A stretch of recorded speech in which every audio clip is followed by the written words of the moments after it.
Francis got a surprise visitor over the weekend when a little boy wandered onto the stage in front of thousands of people. There was a crowd of about 150,000. They had gathered in St. Peter's Square for an event about families.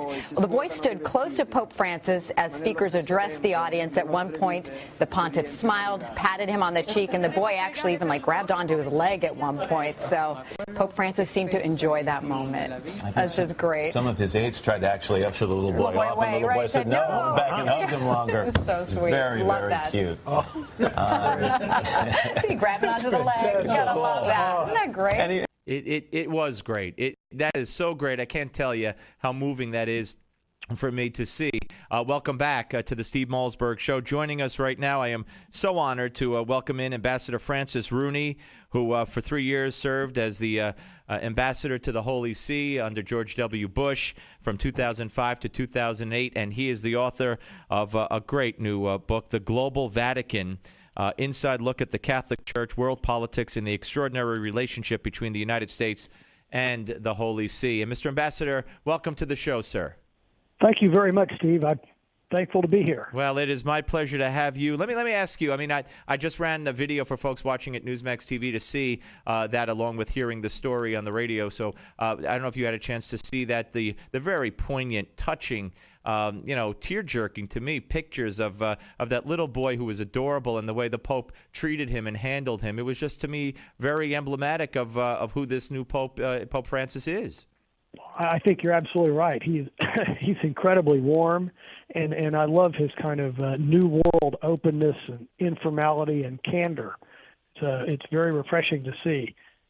My hope is that because of his warmth and his attention to these kinds of symbolisms, that he will be able to carry the Holy See's diplomatic message to a much more broad and deep understanding.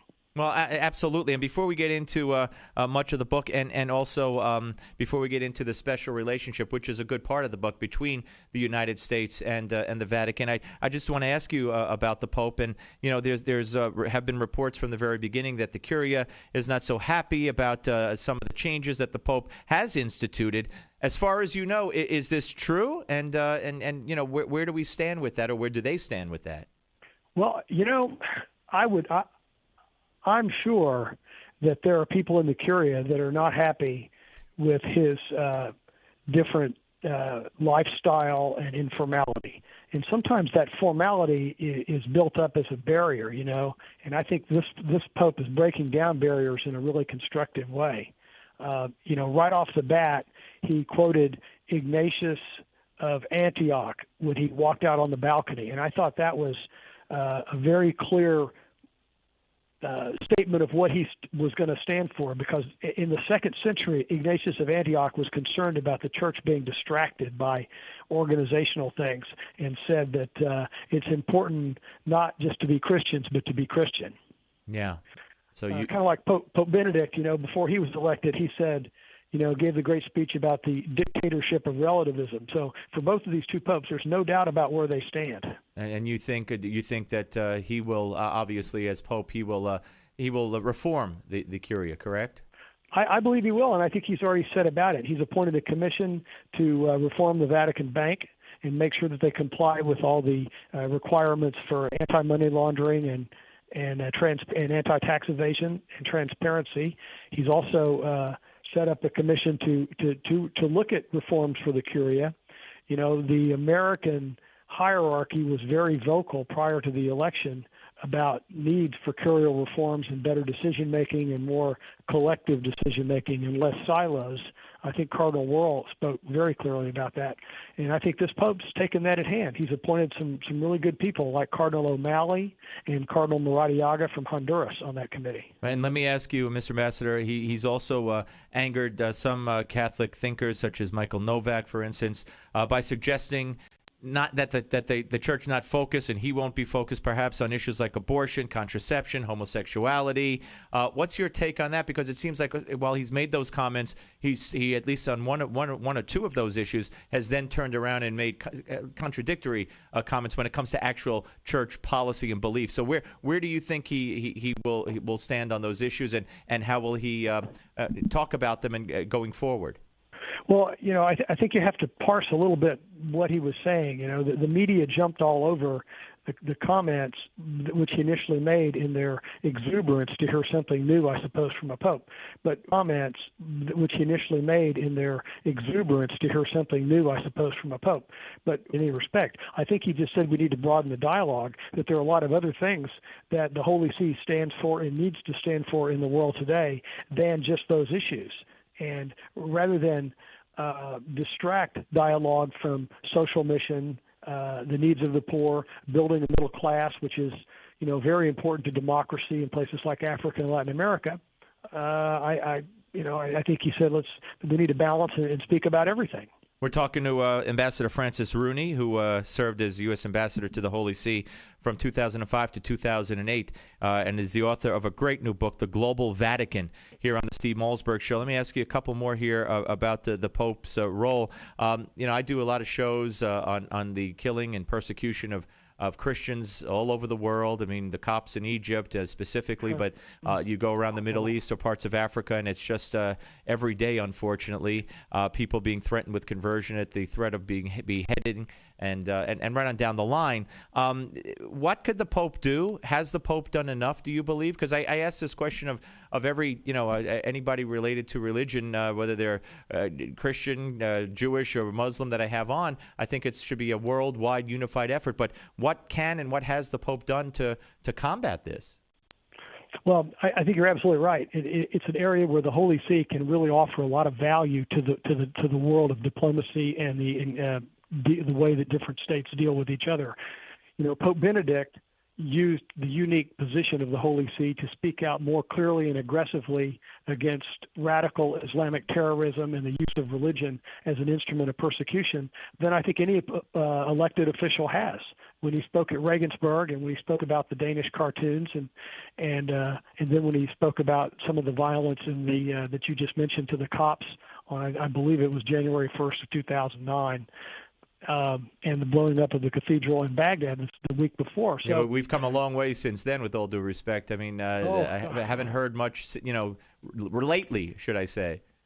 Well, no, but Pope Francis did issue a diplomatic note 2 weeks ago about Syria, where he reiterated the same principles, right, calling for a focus on the centrality of the person and calling for a broad concept of citizenship, which includes Christians and all minorities, which really needs to be taken up concerning the whole Middle East. Yeah. That the concept of citizenship, and then the concept that Cardinal Turan and many Holy See diplomats have put forth of reciprocity. Pope Benedict spoke often about the need for reciprocity with the Arab world. And so do you think that we could, as this continues, that we could see and hear more from the Pope, maybe in I hope so. A Christmas message, an Easter message, or something going forward at least? I think you will, and I think the appointment of Pietro Parolin as Secretary of State is a good warning sign, I guess, or signal. Yeah, barometer of things to come, possibly, maintain a robust diplomatic posture and try to add value in those areas.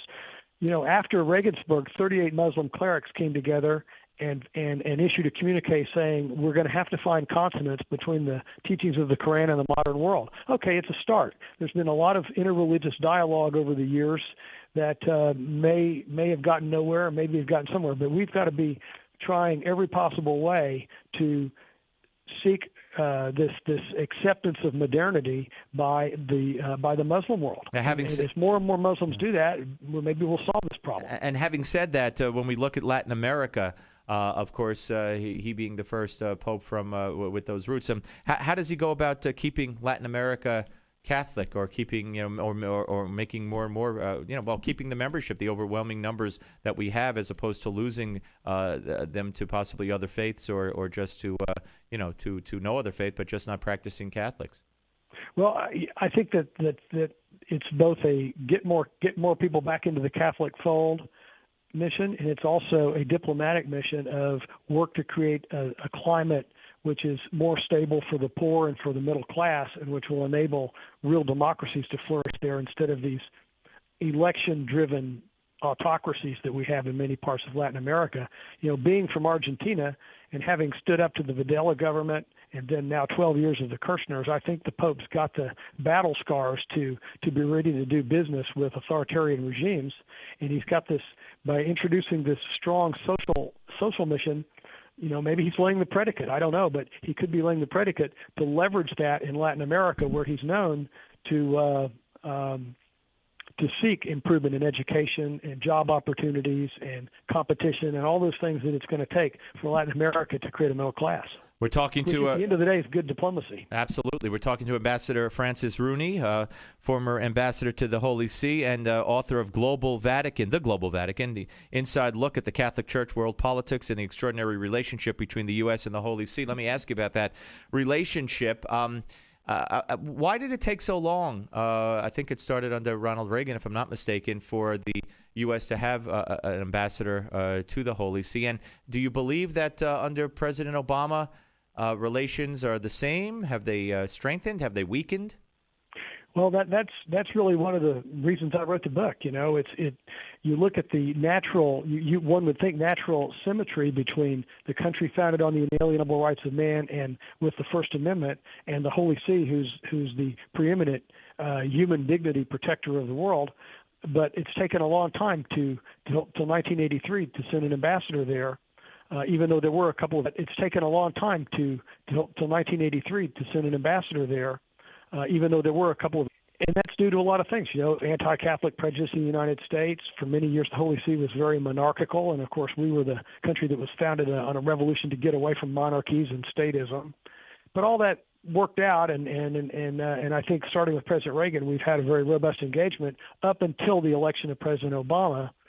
He right away. He right away alienated, I guess, the Church and the Holy See with some of his stances on the life issues, which seem to have been long put to bed by 8 years of George Bush, and starting with Ronald Reagan, and even Clinton really didn't undermine them too bad. But now Obama has waged a full-fledged attack on many things concerning the life issues, the specter of rationed care under the Affordable Care Bill. And now lately squaring off against the First Amendment with the health care mandate. And so obviously, it's no surprise that the Holy See hasn't spoken favorably about those things. And it's no surprise that the Holy See hasn't spoken favorably about those things. And it really hasn't expressed a whole lot of interest in what the Holy See can do for the world. Which is unfortunate, because as we've seen so many examples of very decent and positive work in the area of advancing,